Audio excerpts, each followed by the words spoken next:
All right, ladies and gentlemen, we are back with episode 16 of the Creators Unplugged podcast. Took a bit of a hiatus there.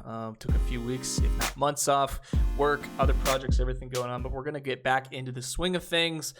Today, we are joined none other than TornApathy, and CarolinaDisneyGirl. But more fondly, my friends Thomas and Morgan, welcome to the show.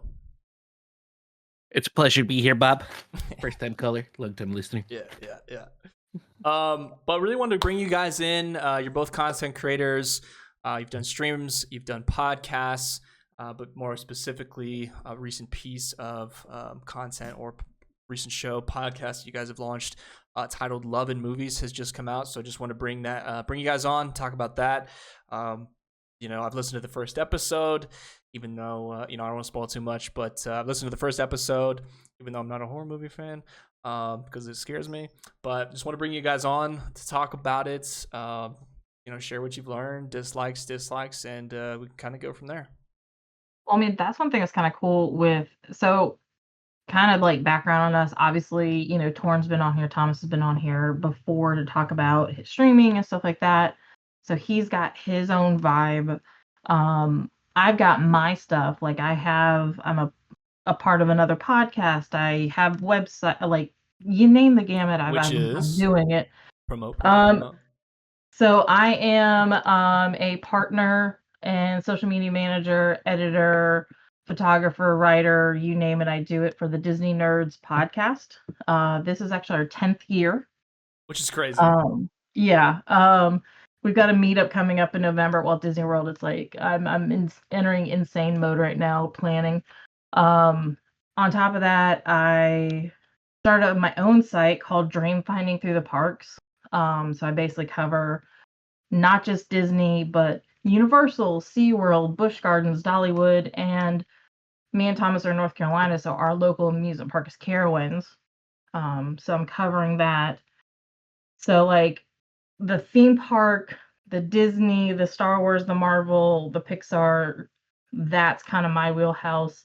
Gaming is Thomas's wheelhouse. And over the years, like we've been together 5 years, so we're a couple, obviously. Whoa. And love people. Whoa. Okay, person. I mean, it is what it is. You're, whatever. But we've been together 5 years, and we actually tried before to do something creator-wise before when we started collecting Funko Pops, and it just never panned out. And Thomas came up with we watch movies all the time, so let's do a podcast. And that's kind of how this Frankenstein monster kind of has formed, because I like completely different types of movies than him. So it's all about us watching movies that we both like, that one might like, and kind of how we both like it. It affects us and affects our relationship, which is really cool. Affects the relationship too. That's interesting. Yeah. Like in what way would it affect it? Well, I mean, if you think about it, okay, I'm like you. I don't like scary movies. I don't like horror movies. I don't like them. Yeah, if I've got to put a blanket over my head because I'm scared, it's just not my vibe. Right. Give me a rom-com, obviously a Disney movie, a comedy, any day of the week, and I'm good. Whereas Thomas likes the horror movies. So obviously, if we weren't dating, there's no way that I would watch horror movies. But this is one thing that you do in a relationship. You kind of learn each other's things that they're into, their passions, their whatever you might want to call them.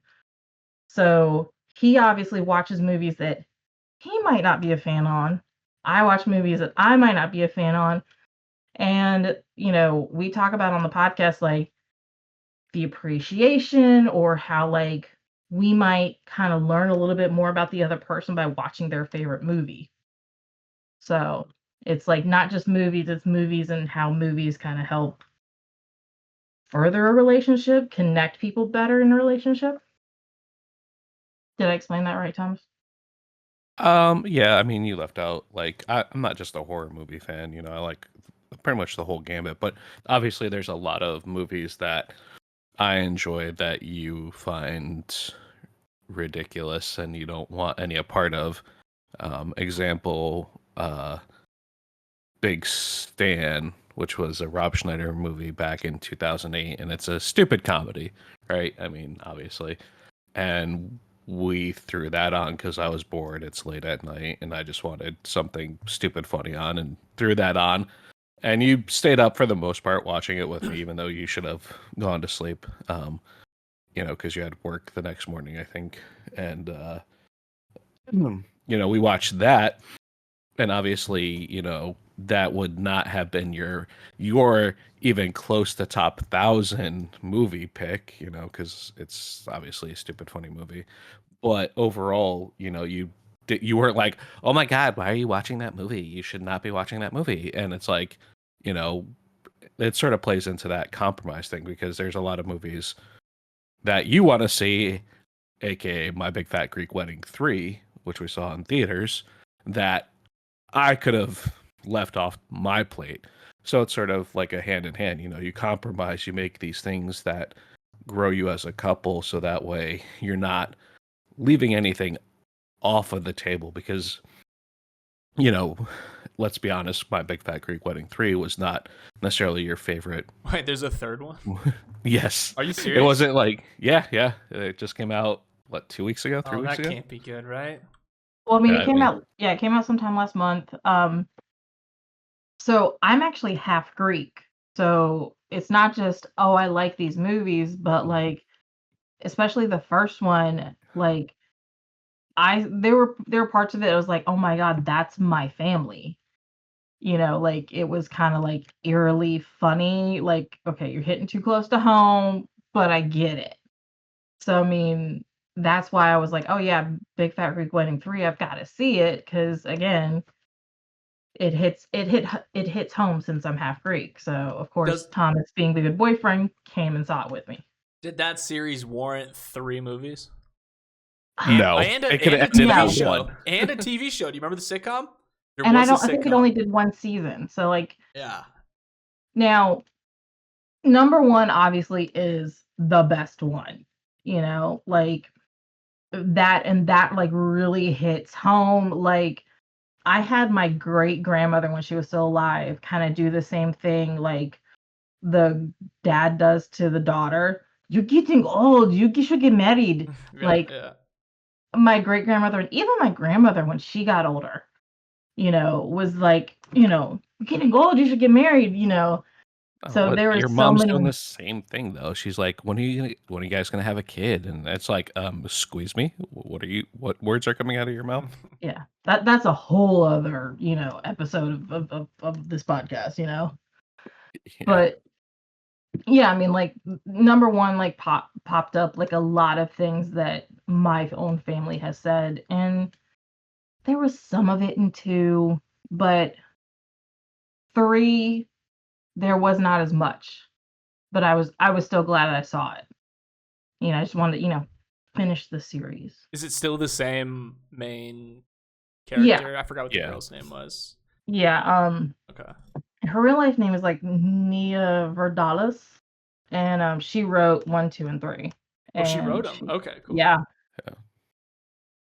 So I mean, that's what kind of makes it cool, is because one, she's Greek, so obviously she's writing from her life, and then the producers are Tom Hanks and his wife. I always forget her last name, Deborah Wilson, I think. No, it's Renee Wilson. No, it's Deborah. Stephen It's Rainey. Renee. It's Renee. But I literally looked this up like a week ago. okay, I feel like I now have to Google. I'm But Googling it right now. Fact check it. yeah, but either way, like, it's their production company that like produced the first one, and Tom Hanks's wife is also, if not all Greek, but at least half Greek. Yeah, I think it said she's partially Greek. I didn't get a chance. Rita Wilson. So we are both wrong. Okay. That's what. But I was closer because I had the R. I had the last name though. Yeah, I no, didn't you're get it definitely right. right on I that. said it was Stephen. Yeah, that was way off. But the first movie, I think, arguably is like probably one of the best modern comedies in a really long time. Yeah. I guess it's a romantic comedy, but it's Rom-com. I feel like it's like I wouldn't even call it. If I think rom coms, I don't think of that movie. I feel like it's a little bit. I I feel don't like it's a know. good family comedy because it's not Yeah, just yeah. about I wouldn't her put rom. falling in I love. wouldn't even Yeah. call it a rom com. I think it. I Yeah. think it falls under that, but I don't think it's. In my opinion, I don't think it's like pure. I mean, it's got elements of everything, but I think that's what generally makes good movies, though. Like, I don't like movies that are like, oh, it's action movie or it's, horror movie. Like, I like elements of everything within my movies. Like, my favorite movie of all time is The Princess Bride, and I think it's the perfect movie because it has elements of every single genre in there. It's got elements of horror, it's got elements of action, it's got elements of comedy, it's got elements of drama. I mean, obviously it's got elements of family and all of these different things. And that's what to me makes a great movie. So I feel like My Big Fat Greek Wedding is a good movie because it includes all of those different elements. It doesn't just sit in one box or one niche and say, okay, here you guys go, sort of thing. Yeah. Right. So, I mean, and one thing that's kind of cool, and I feel like we probably should have started our podcast sooner. When me and Thomas first started dating, one of the first things we did was, what's your favorite movie and let's watch it. So, like, from pretty much like the get-go, movies have been involved in our relationship. So, it's kind of crazy that it took 5 years for us to finally do a podcast on it. And it wasn't even like we're just like, I was like, oh, we like movies, let's watch, do a podcast. It was more of a one day you're just sort of like, okay, you like horror movies. You get to pick a horror movie that you think that I'll like to a degree or I can handle to a degree, and we'll watch that. And my brain was like, oh, well, if we're gonna do that, we should like do a podcast on, horror movies that you haven't seen and we'll talk about it. And you're like, well, why does it have to be about horror? We can do about every movie that we see, or and I was like, okay, that's even better. That gives us more options, so let's just do that. And you also like mentioned it too, like before then, like we should do a movie podcast. And I think we just had too much on our plate at that exact moment. And, the second time you mentioned it, it's like, okay, let's do it. I don't remember the first time, but if you say so, I'll believe you. I think you were getting ready for work that day, so you had 50 million other things on your head. Oh, probably. Anything work related, I tend to lose concentration on. So why start with horror movies? I feel like it's a good compromise, right? So, like, I don't know if Morgan. I'd say compromise, but yeah. Well, so think of it this way: like, Morgan doesn't like horror movies. I like horror movies, but in all honesty, in the last 5 years, I have maybe watched, I don't know, 10 horror movies, like new ones since, we've been together. We've watched a lot of like slasher films because she can handle like Scream. We watched all of Scream, that whole series. There was something else that we watched, I think that was. Oh, and it's not slash, like, I don't like bloody gory. I don't want to see blood spurting, and I don't want to see the person's bone and decapitation. Like, I don't want that stuff. But like, I've seen Scream since the first one came out, so I kind of was already okay with that world. So that's why I was okay with like, okay, new ones are out. I'm okay watching those. So I just want to say that. So like, it's not like, oh, Yeah. you can watch the blood and gore, but not the scary. And it's like, no, I can't watch the blood and gore. I actually hate the blood and gore like genres so much. I saw Evil Dead Rise in theater. Yeah. I like didn't watch most, probably 3/4 of it. Every time I knew something was about to happen, I can't. It just messes me up. I don't know. I don't know how to explain it. Like that one. Like not any of the Saw movies. I almost feel like the original. Okay, if the horror movie is several decades old, I'm down. Like those late '90s, early 2000 slasher It's fake films. enough. So It's like fake enough. it's like Scream, yeah, exactly, like Scream and I Know What You Did Last Summer. Yeah. We They're like watched those too. they're so campy. I'm like, all right, this is fine. This is so silly. So those ones don't scare me anymore. But the strangers really messed me up for a long time. Anything that's too realistic in terms of, oh, it's just like a person who comes into your house. That's very realistic. It happens all the time. That stuff Yeah. really messes me up. But stuff like alien, like anything with monsters, I feel like I'm pretty okay with. Like the Aliens, the Predator. I wouldn't even call Predator a horror movie. It's more like a thriller almost. I'm trying. Like that one, like anything with demons too, like The Conjuring, the first movie you guys did, that scared me. Like anything you can't see. But for example, I just saw The Nun, the first Nun, and I thought that was really cheesy. It wasn't super scared of that at all. Yeah, and that's the one we're actually talking about in our second episode. We're gonna talk like Nice. Nun 1 and Nun 2, because like we're gonna do the whole like Conjuring like universe. Great series Yeah. though. Like I liked the Conjuring story a lot. I think it's cool that they have so many like pathways that it's going off of into separate sets of movies. Is it The Conjuring and Insidious? Insidious Is that isn't the same related. world? No, What am they're I two thinking separate of? worlds. So The Conjuring is The Nun, Annabelle, and The Conjuring is And those there was another I one, thought there like was The another Legend of series. something, the right? legend of Like the Lorna. El Lorna, the Yeah. crying woman. Yeah, that's also part of the Conjuring series. But it's actually not part of the Conjuring series. It's a separate Wait, entity. is it the same actor? Who? The Lorna? Insidious and The Conjuring? Same Yeah, guy? it's the same Oh, but guy. they're not related. Not related. That's two, very two separate confusing. movies. That's okay. Yeah, That's yeah. where I got lost. Okay. Yeah. So Well, he's actually been in a lot of horror-esque movies. Yeah, So yeah, that's yeah. like sort of yeah. I feel like our whole like thought process on The Conjuring. So like obviously like now we're into October, but before we were September, fall's coming, Halloween's coming, which oddly enough, Halloween is like my favorite holiday. Give me Halloween over Christmas any day. And so like Thomas kind of made like a side joke, like, you like Halloween so much, but you won't watch scary movies. And then it was like, that's when it was like, okay, now pick one that you want to start me on, and let's see how I do with these scary movies. And we actually will sometimes watch like the legit like ghost hunter shows on like whatever streaming service. Mm. So I feel like that's kind of where Thomas's thought process was like, okay, well, we already watched like paranormal stuff that's like supposedly legit.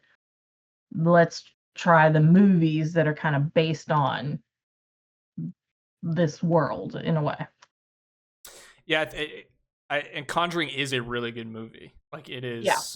As far as horror movies go, it's super well made. The main actress, I wouldn't even know if she's the main actress. It's the woman who's also in The Haunting. If you remember that movie, she's the main feature in that. You're talking about the mom.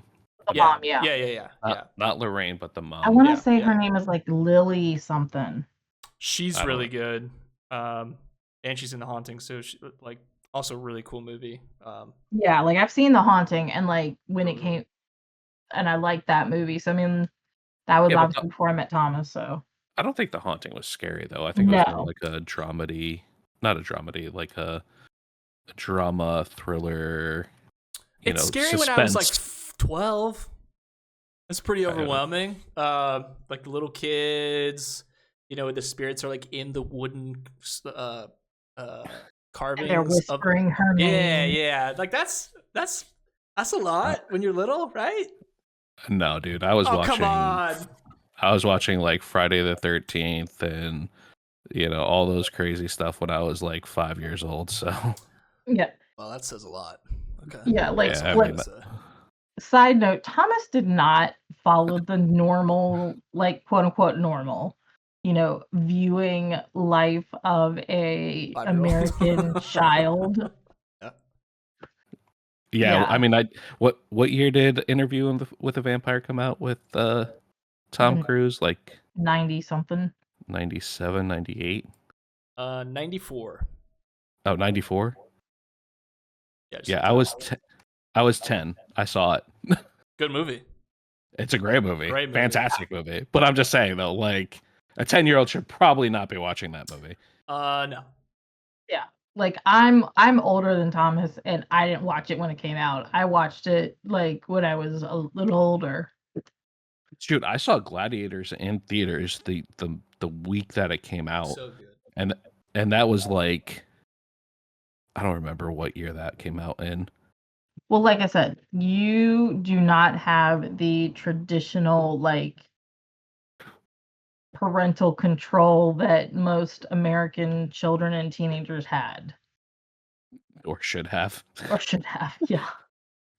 Um, what do you think about like monster movies though, in terms of scary factor? Like, what's the scariest monster movie, or are they even that scary outside of jump scares? Realistically, I don't think they're that scary outside of jump scares for the most part. But I'm more of like a traditionalist. Like I love the old like black and white campy horror monster movies. Like those are my favorite. Like Like Night of the Living Dead. Frankenstein. Night of the Living Dead is a great one. But like Frankenstein, like I'm talking like Warner Brothers, like 1930s, 40s, 50s, I think. Those monster movies, when those originally came out, complete black and white, the introduction of like werewolf, um, zombie, mummy, not zombie, mummy, Frankenstein. Frankenstein, Yeah. Dracula, the creature from the Black Lagoon. Those were my jams. Those actually scare me a little bit more than the modern stuff because like those movies, even though they're campy and like the special effects aren't that great, the thought process and the intention and the suspense about it is what made it scary, you know? And you have to put yourself in the mind of a person in the 30s watching it. Yeah. Oh yeah. Because Yeah. like Night of the Living Dead, I watched it, and I was a little bit younger watching it, and it was like, if I mean, you put yourself in that mindset at that time, and this is pretty intense for people, for people who go to the movies and they don't have CGI as an option, really, or at all, I Yeah. guess. Um, and you go, man, so like they they had a budget to make blood and fake prosthetics, and like they made people gross, really gross. So it wasn't, Oh yeah. because it once you see the CGI, it's hard to. I feel like it's harder to immerse yourself, but everything is tangible, and it's I don't know, that to me is a lot scarier than the scariest monster movie. Oh yeah. So we watched on Netflix there's a couple seasons long of the movies that made us. And Yes, it's I love that actually show. yeah. And it's amazing because it goes through like all of your favorite classic movies. And they did a horror one. And they went through like all of the horror movies. They did like Alien, they did uh Friday the 13th. They did Nightmare on Elm Street. And I think they did like a couple other ones. I just can't remember off the top of my head. And like they They did actually, of Alien on course, there. Oh, yeah, and I said Halloween. Alien. Yeah. Halloween, that's it. I forgot Halloween. Um, and we watched it. Of course, I watched it because I was like, I need to know what they did. And of course, they talked to the props, master. And the guy was saying, I remember for Friday the 13th, he was like, we actually had to figure out how to design like this crazy stuff because like one, it never had been on film before, never been invented before. They had to like reinvent essentially the wheel because like it was all different. They actually said, and I know I said Friday the 13th, but the best example was Nightmare on Elm Street. There's a scene where guy gets killed, dragged through the bed, flies up into the air on the bed, spins around, and then all of a sudden blood just shoots out of the hole in the middle of the bed. And they were like, how do we get this to happen? How do we make this a tangible thing? And they were like, we have to invert the room and we have to, do all this stuff. And they were saying like they couldn't leave the actor or actress in there for like more than like 3 minutes because they could get vertigo. They could get really sick. I mean, there was so much stuff involved. Right. And I was like, wait, isn't that Johnny Depp? Yeah, I think it was Johnny Depp. I just can't remember if Just that's the crazy. scene or not. It's crazy that Johnny Depp was. But go on, sorry. No worries. But I mean, just like that thought process, like you're not talking about like for the sake of just being bloody gory. It actually like makes the movie a lot better. Because I feel like Right. movies today are just like, let's see how far we can make people go, "Ugh," Right. Right. Yeah, So especially with Saw. Like the Saw movies are just a mess. Saw 10, baby. Saw 10. I'm out. Yeah, I probably won't watch it. Yeah, I don't think that Thomas will ever get me to watch those. Like, No. I don't think you can convince me to watch those. No, it's horrible because of how horrible it is. And it's just so gross. It's just, but it's super popular. Obviously, it's like one of those movies. It's like Fast and the Furious when it comes out. You're just like, yeah, I'll go see it. Like, oh, I've seen the first 9. I gotta go see 15th one now or whatever it's at. But yeah, that one, like, I guess my favorite horror movies. I think again, it's like the ones that seem really real. Have you guys seen The Strangers? I haven't. Okay. I haven't seen it. I definitely haven't. I'm not saying watch it for the show or use it for the show necessarily, but as far as like a scary horror movie, that one really, really got me. I don't know if you know the plot or anything, but basically these 2 people go to a lake house and a family torments them. It's just too real. There's nothing supernatural about it. There's no monsters. It's just people in masks. And it's like, this is too real. And it was really, really scary. It's got Liv Tyler in it and Dennis from It's Always Sunny. Yeah. But yeah, that one screwed me up. Yeah, like if it could plausibly happen to you, Yeah. I feel like those would be scarier than anything else. Yeah, that one, the first Halloween. Again, I know there's some like supernatural vibes to it, just in terms of him being invincible and stuff. But like the very first one, just someone in a mask, creeping behind bushes, like that's possible, right? So that happens. we did actually see the newest 3 that just came out. So Halloween Kills, and then Halloween something. I think the last one was Halloween Kills. Yeah, I can't remember. So we did see those. How were they? I mean, I liked them. I thought they were really good. Like, again, this is one of those, like, I've seen the first Halloween and I think a couple of the other ones from like 80s. So like I've seen those and I know Mike Myers. I never saw the like remake. Like I had to, like Thomas had to explain the whole like how the canon like messed up, or how they have these like, was it like an alternate Essentially timeline? it's 3 different timelines, because with Halloween you have the original is it Wes Craven? Not Wes Craven. Who did it? Jane. Really? No. I'll have to look it up. I can't. I don't know why I don't know this. I'm looking Normally it up I right would know now. this. John Carpenter. That's it, John Carpenter. Yeah, I couldn't. So essentially, the original John Carpenter. There's the original John Carpenter. There's the Rob Zombie versions, and then there's the latest 3. So in the John Carpenter versions, it's loosely implied that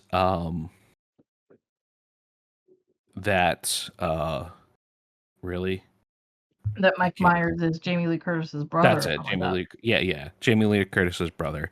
And then as you get into like H2O, which is the 1990 2000s version, then it's like, oh yeah, he is her brother.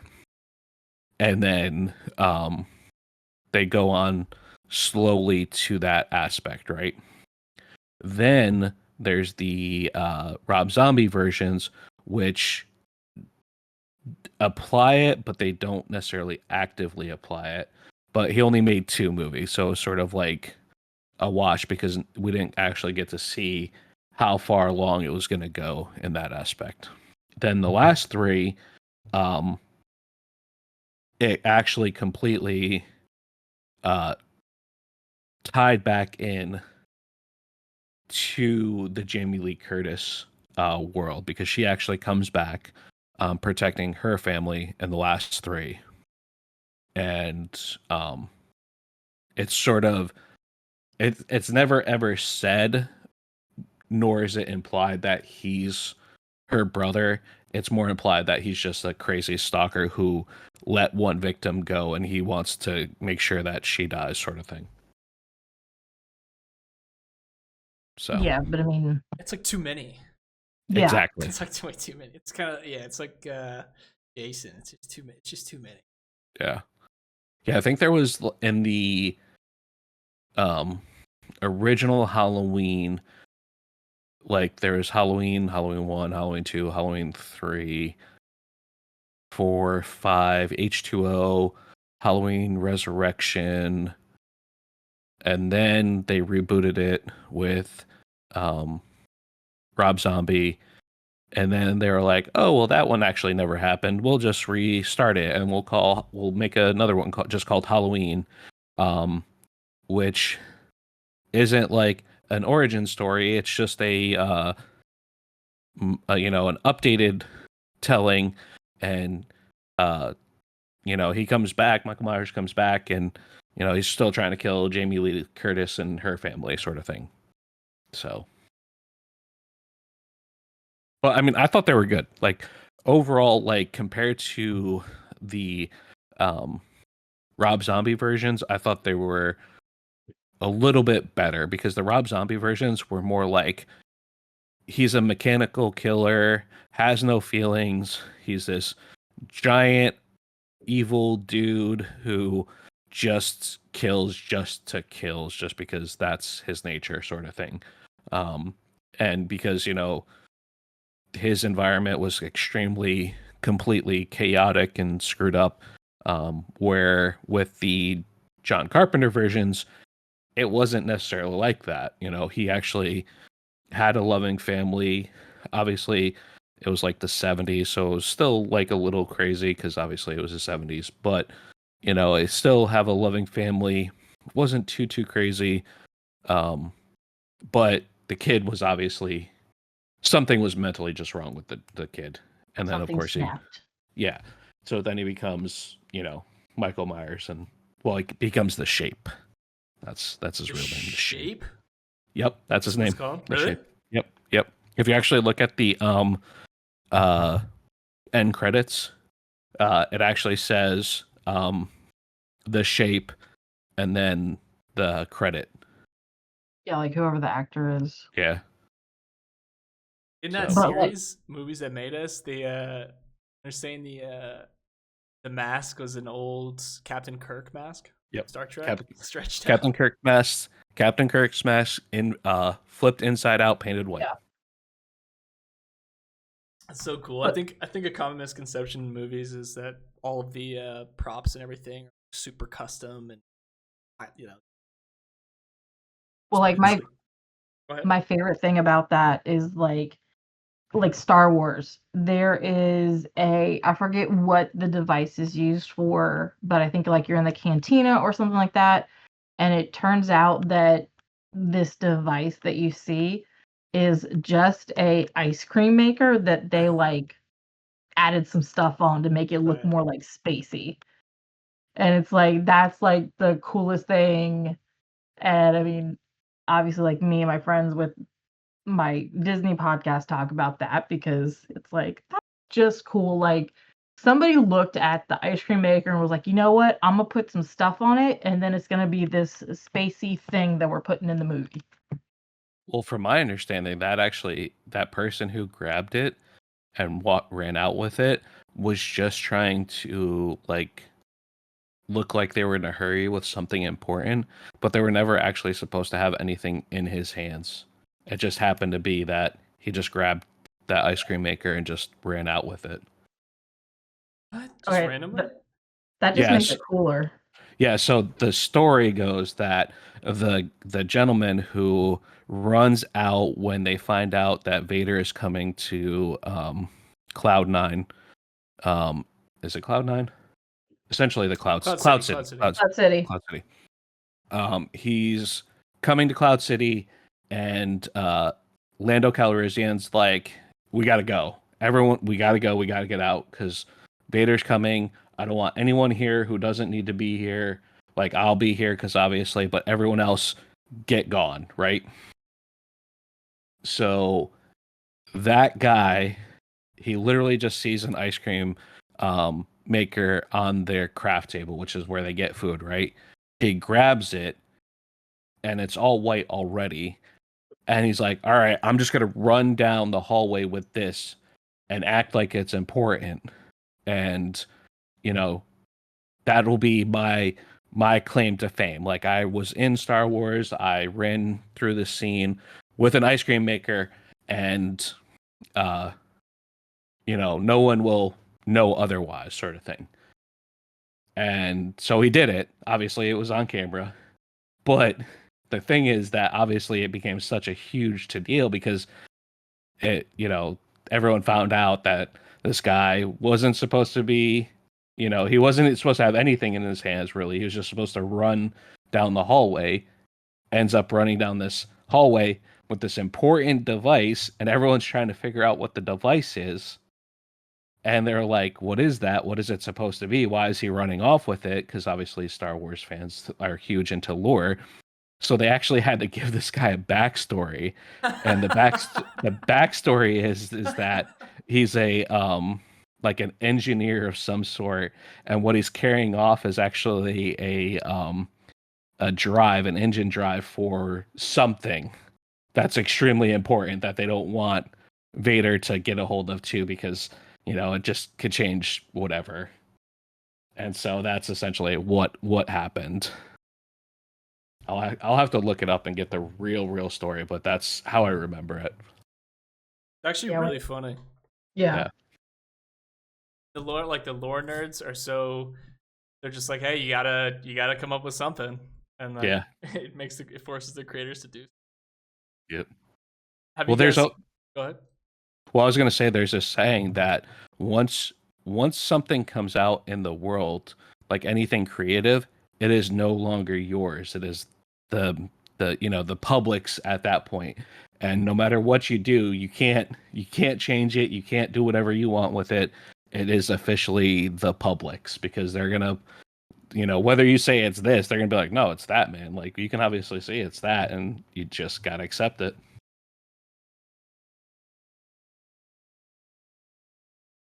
Have you guys watched much of the new Star Wars content? Just any of the shows? We've watched some of it. We haven't watched as much as we should. I feel like, especially me, since that's kind of part of what I do with the other podcast. But yeah, it's like there's just so much content and so little time, kind of thing, to like watch on TV. It's just crazy. But like, I actually do read some of the Star Wars books. So it's kind of cool because like that just adds to the element and like deepens the story of like these characters that people like know and love. Like with Ahsoka, like the show, that show's out right now. Just watch the first one. Just watch the first episode. You watched the first episode?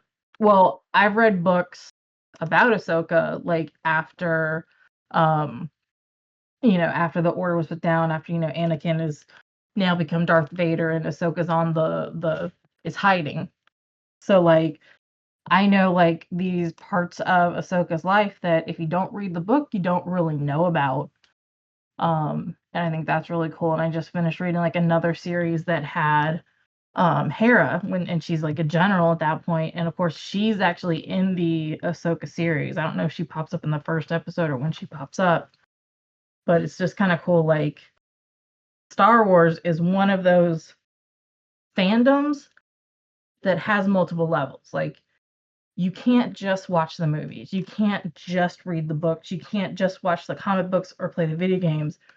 If you're really into Star Wars, you actually kind of have to like do all of it. You have to Right. watch the shows, the movies, read the books, read the comics, play the games, or else you're going to miss something. Right. Okay, sorry to backtrack, but I had to Google it because I am that person, right? So the ice cream maker was a Hamilton Beach ice cream maker. It was undecorated. It was completely plain. The character, his name is Wilroy Hood, and what he's carrying is called a Camtano.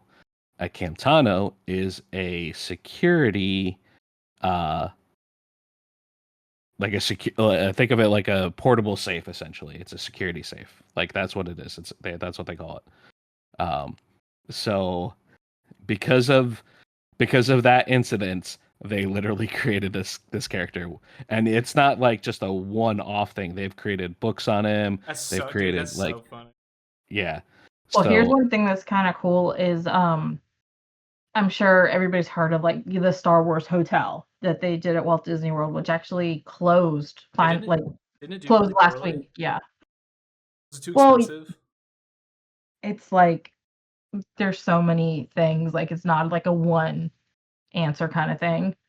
Um, but in the bar at the Star Wars hotel, Star Wars Star Cruiser, Yeah. you can order this drink. And I want to say the drink's like $100. Like it's like stupid expensive. And the waiter brings it in that device. So that, No way. ice cream maker turned, security thing and like takes it off and of course, cloud of smoke, like all like show and drama. And here's this like drink, which I think is big enough. Like if you had a table of four, there's like it's enough for everybody to have something. So it's not like $100 for one shot or something like that.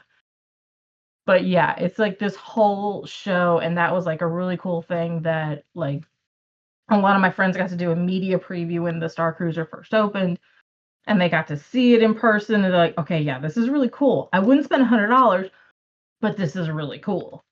So like that just shows you like how this random thing that this guy did that Star Wars then had to like put a story to is like still playing out today. Well, up until last week since the Star Cruiser's now closed. But you get my point. But the fans, right? Like the fans will always carry it along.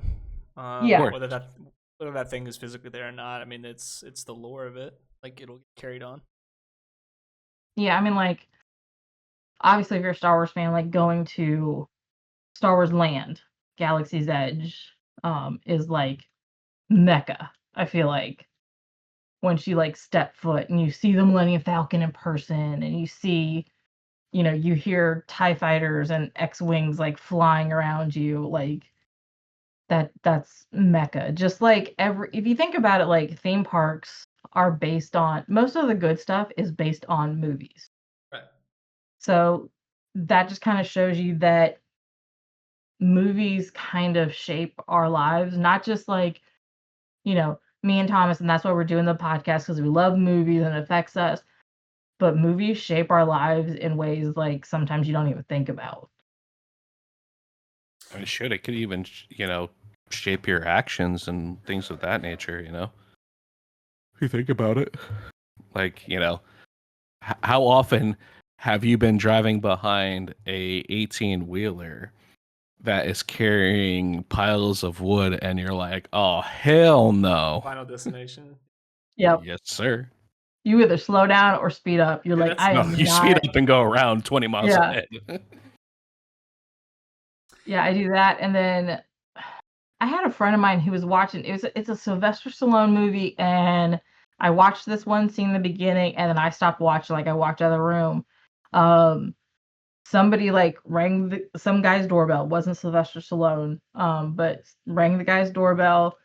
Goes up to the door. He looks through the peephole and he gets shot in the eye. And I'm like, I'm not looking through a peephole ever again in my life. Whoa! Wait, what is this? Which movie is this? I don't know the movie. I saw that scene. I'm like, I'm done. Is it Yeah. Copland? I think that I sounds don't like know. Copland. Or was it Payback? Not Payback. Maybe it is Payback. Or Ransom. It was one of those movies. Yeah, like I said, I don't know the movie. I just know that scene, and even to this day, I'm like, yeah, I'm not looking at a peephole. I will look through the window. No, it might have been Get Carter.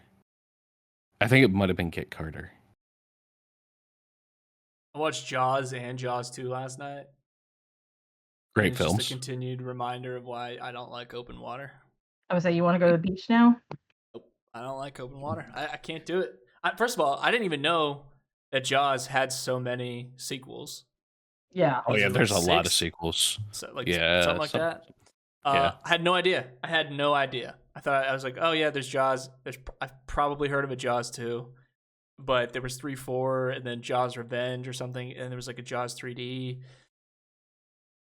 Really good movies. Sequel really held up, actually. A little slow in the beginning, but I thought it was just as terrifying toward the end.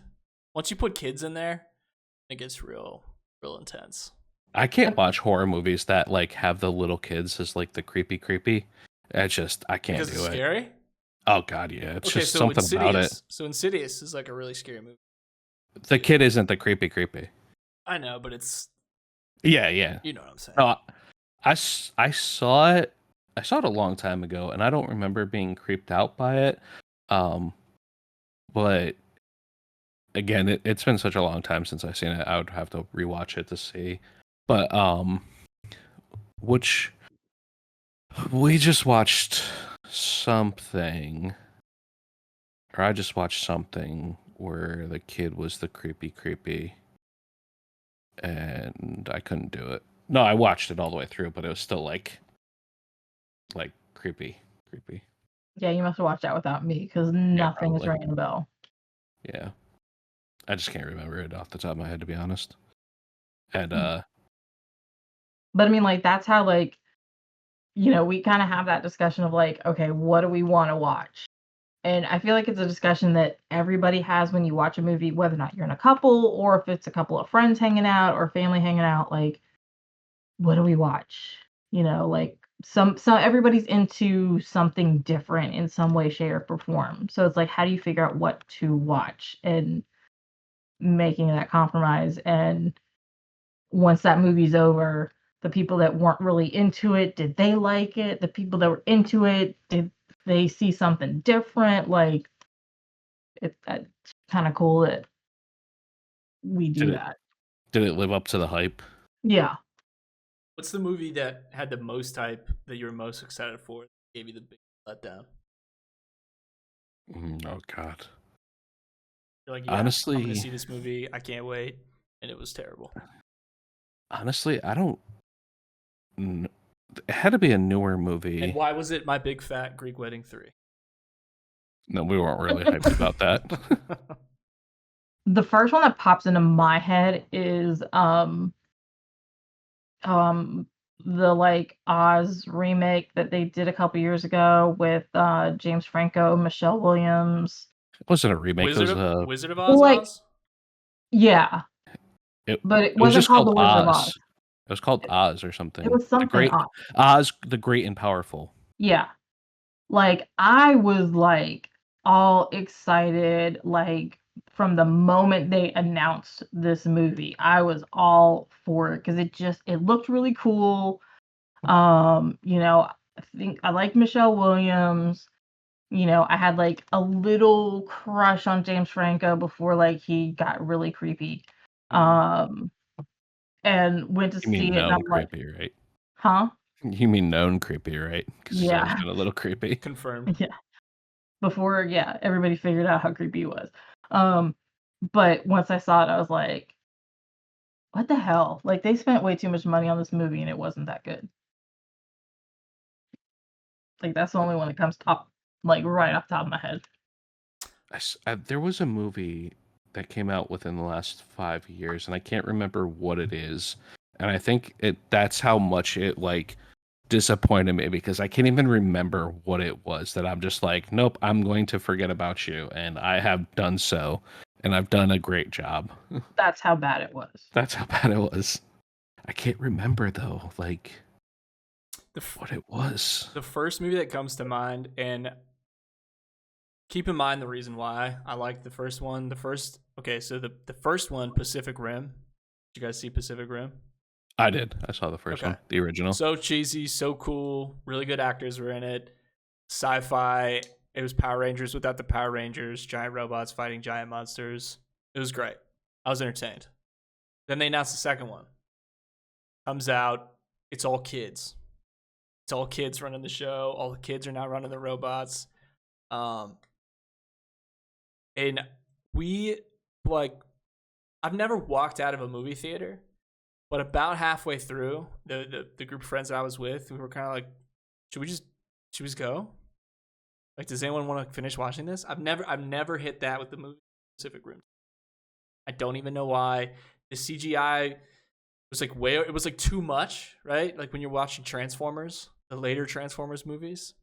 Yeah. And you fall asleep and robots are fighting, you wake up and robots are fighting, and like an even bigger city is destroyed. It kind of like loses its like the awe of it because everything is just giant explosions. That's how I felt with that one. But all kids. That one really stunk it up for me. I wish I could think of it, but I can't remember. It's driving you crazy, isn't it?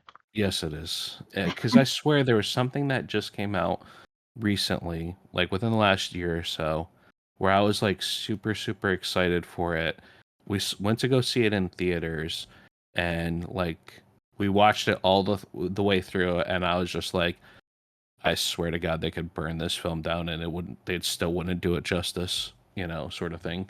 I know one that we had like a conversation, maybe not that extreme about, but like the live action Lion King. We walked out of that theater and we're like, terrible. No. Terrible. Like everybody like loved it and had all the hype.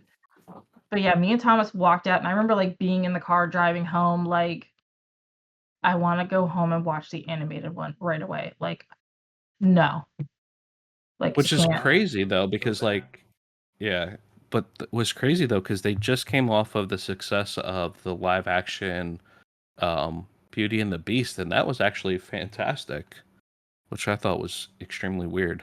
I mean, that by far is like the best live action remake that Disney has done to date, in my opinion. But like what's the worst live action? I think it's the Lion King. Lion King. Like, so here's like me and Thomas, like I remember us talking about this. Any of the Disney live action remakes where there's animals that talk, their CGI, like the animals don't show any like emotion in their face. So like their shocked face looks just as much just like their happy face and their sad face. Right. So it's like you're not getting that emotional draw that you got in the animated version. Well, you can't. So like no. I mean, you could try, I guess. Maybe they thought they were, but you really can't. So like, yeah, any of the ones where the animals are in there, so Lion King. I even don't really like the Jungle Book remake that they did. Like any of the ones where like the animals are kind of like the main characters was kind of like, yeah, you could have left that one alone. Right. And like not every animated anything needs a live action remake. Most things don't need a live action. No. Let's be honest. One Piece. Most things do not. So Thomas had me watch. Now, Thomas is more into anime than I am. Like I have gotten a little bit into anime since dating him. But everybody, has been freaking out about Netflix's One Piece. So yesterday he had put on the first episode. The entire time I'm like, yeah, I can't do this. Like, no. But We watched it all. I watched it all the way through, and even at the end, I couldn't do it. Like but I wasn't a big One Piece fan anyway, though. So like to me, it was sort of like meh. Don't get me started like on the live action anime remakes. I'm I feel like, and like I said, I'm not the biggest anime person. Like that's not my wheelhouse.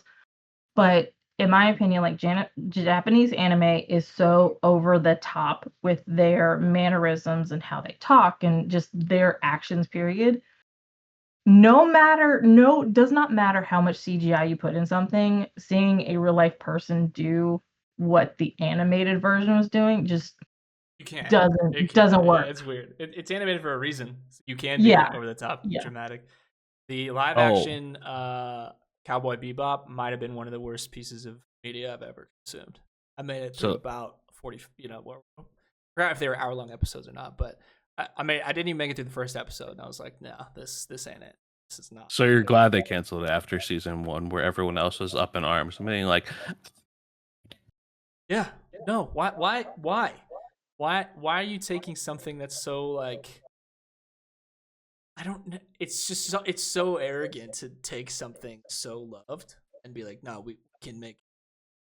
Yeah. the issue though is that most people don't realize like anime characters are cats. Like you can't make a live action cat thing, and expect it to be Arrogant. anime. Right. You know. Right. Are you talking So about I mean, all the art is cats? It's just like different cat design. So cute. yeah, essentially, you've never. I've seen that. I was about to say you haven't seen that. But I mean, it makes sense though if you think about it. Like you're taking this conceptual drawing of humanized cats, like the cuteness of cats and everything, and you're making it into a human concept. And of course, it's going to be over the top because it's anime. I mean, it's sort of like the unwritten rule.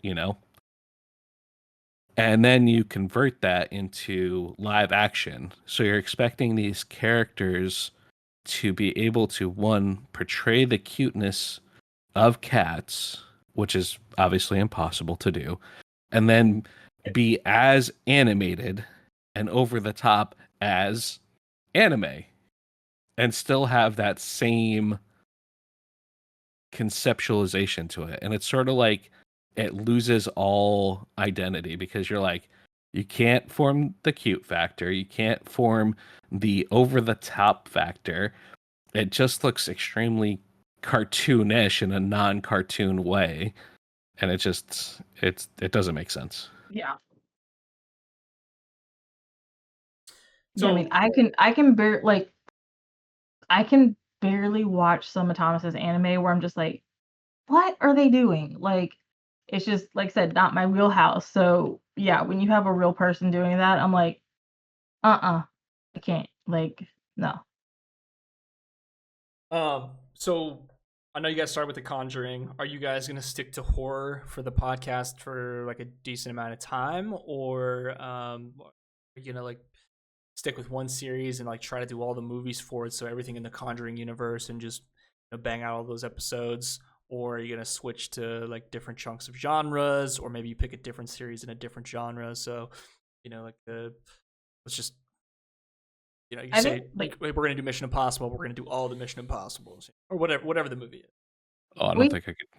we talked about it because my thought was like, oh well, if there's a new release, we should talk about it. But Thomas made a good point when we were talking about it that like what we're gonna do is try to like stay within a series. So like we already decided just without the podcast that we were going to kind of watch all of the Conjuring movies like in that universe. So like for the podcast, that's what we're going to talk about until that's over, and then we're going to go to something like it. The podcast is not going to be horror every single episode because then I couldn't do it. Like that's we've got to we've got to talk about other movies too. Right. Because there's only so many times I can be like, yeah, and then I put a blanket over my head. Right. you know but yeah, I mean, I think the game plan is to kind of stick with that whatever series, if it is a series that we pick. If it takes more than one episode to talk about it, we talk about it. once that series is over, we're going to go to something else, and might be a different genre, might not be. It's basically just kind of like whatever we're into and we're watching at that time. Well, so you didn't clarify my point that I made. So we were talking, and she was like, "Oh, well, we just watched. I don't remember what we just watched." She's like, "We could talk about that."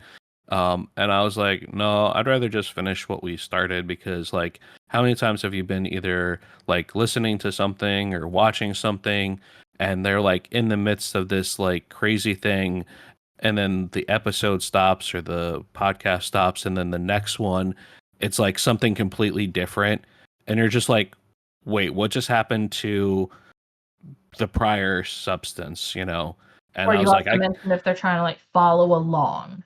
yeah. And so like that break in like the story, the plot, the whatever there is they're talking about, it just sort of it drives me insane. Like I just can't do it. Like if you're talking about firefighters and at the end of the whatever the podcast, you're still talking about firefighters and how this one firefighter went into a building, and then the next podcast you're talking about how there's a surfer. What? I want to know what happened to the firefighter. Right. Why are we stopping with the Right. firefighter? Well, So it's nice because I feel like for this pod, you guys, there's unlimited content to talk about. Yeah.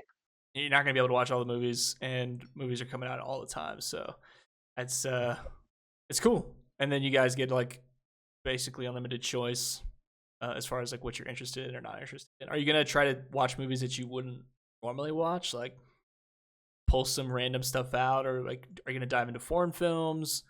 Is there a plan there, or just kind of in the short term? So I don't think we have a plan as far as that. I mean, I'm already watching stuff that I wouldn't normally watch because, like I said, if I wasn't with Thomas, I probably would never watch any of the Conjuring movies. yeah, So, and I feel like eventually it's going to be flip flopped where we're going to be watching movies, not just My Big Fat Greek Wedding 3, but we're going to be watching movies that Thomas does not want to watch and would never watch if he wasn't dating me. So, yeah, but but I feel like I'm a little bit more open than you are because like I tend to watch whatever. It's not like I might enjoy watching it, but if it's on and it's like, takes me out of my headspace for like an hour and a half, I'll be like, all right, whatever, I don't care, sort of thing. right. But obviously there are some movies where it's going to be like, you want to watch that? Can I have my foot broken instead? Sort of thing, Which they do in Saw. So yeah.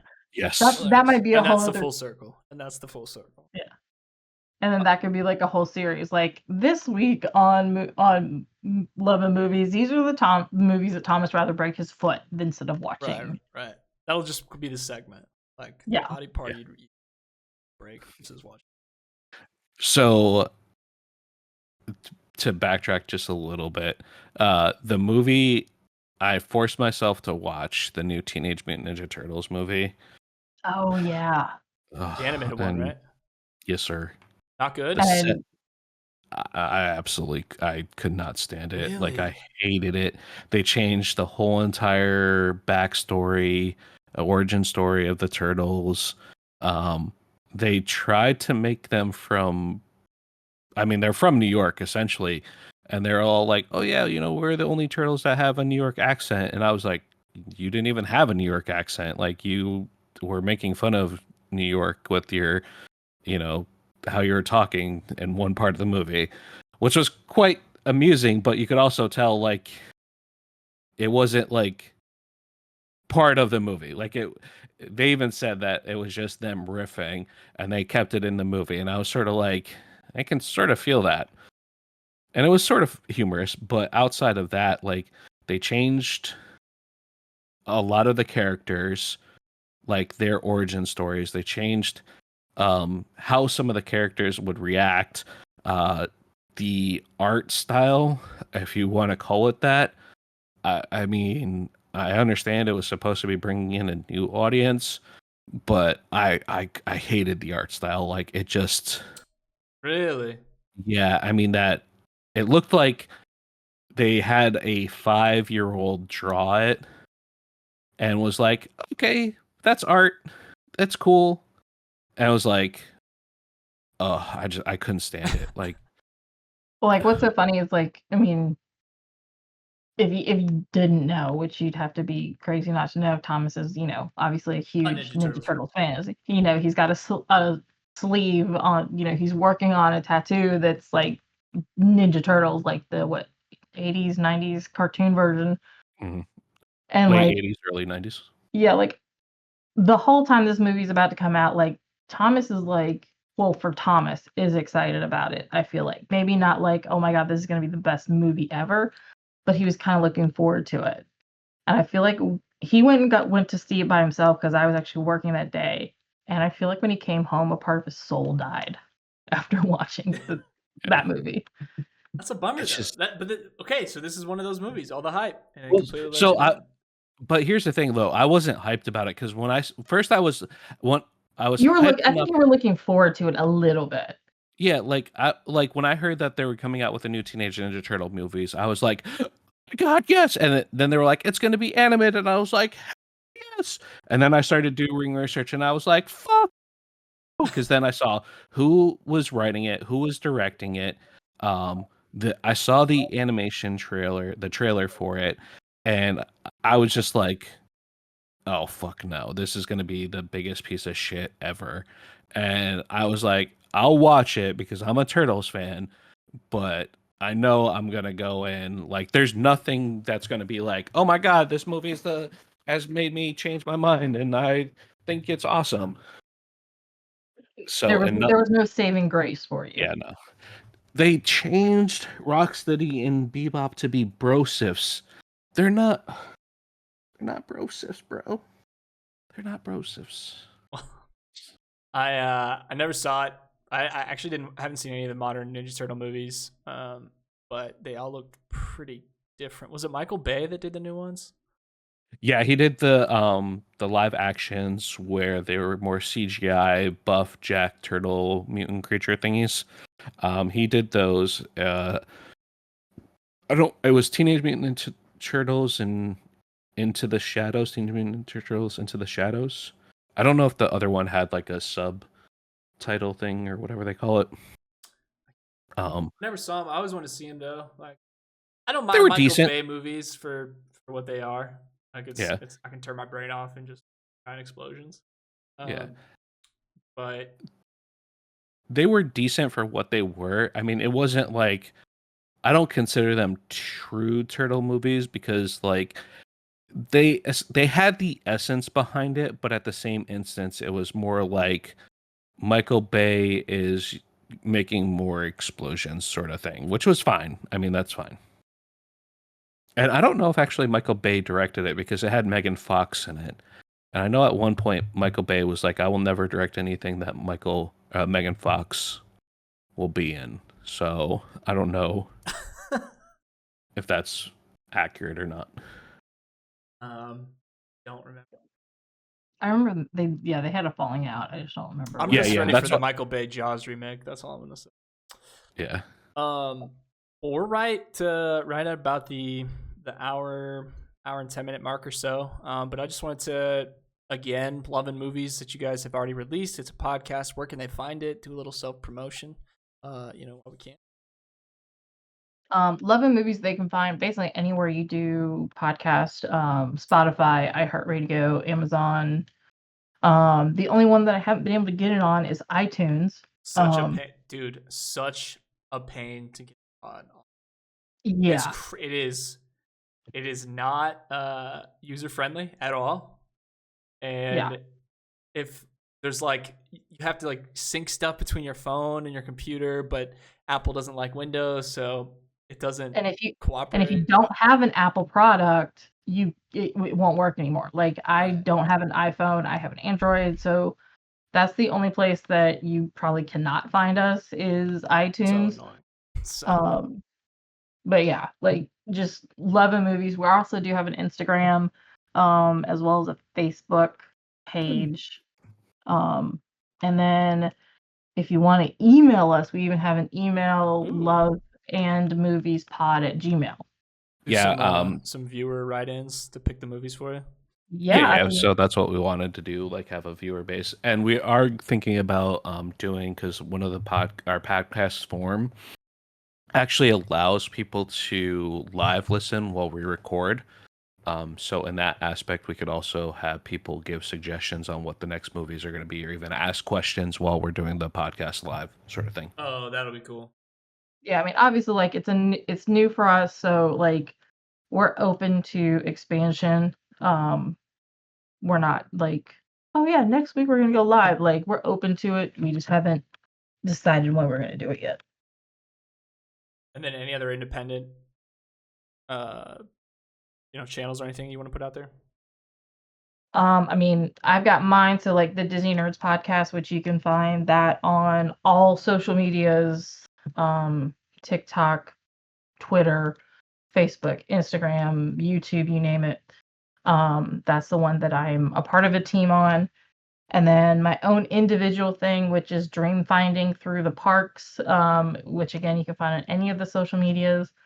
And it's either going to be Dream Finding Parks or Dream Finding Through the Parks, because some social medias let me do one and some let me do the other. Right. So I mean, those are my two main things, and I also have my own crafting stuff, which is Tinker Phoenix, and it's Phoenix spelled Phenix, because I had to make it complicated. Well, me and Thomas had to make it complicated. He actually helped with the name because it was a different company at one point, and then I took it over and made it a crafting thing. Stole it. She stole it. I didn't steal it. We just I know. Sounds like you gave stole to it. it morphed into something else. Mm. So, but that's my my side hustles, I guess I could say. Yeah, that's fair. And I'll eventually start streaming. So, but it'll be under Dream Finding Through the Parks. Go on. I don't have any. I mean, I do have some, but I haven't been active, so I don't want to like waste anybody's time currently. But once I get back into it, because I've got a couple things back under the pipes, once I get back into it, I will find the podcast on the YouTubes and drop my stuff there. Good deal. Awesome. Well, I appreciate it. I'll be on the lookout for the next episode. I love movies, so I follow a ton of movie podcasts already, so I'm looking forward to this. I appreciate y'all's time.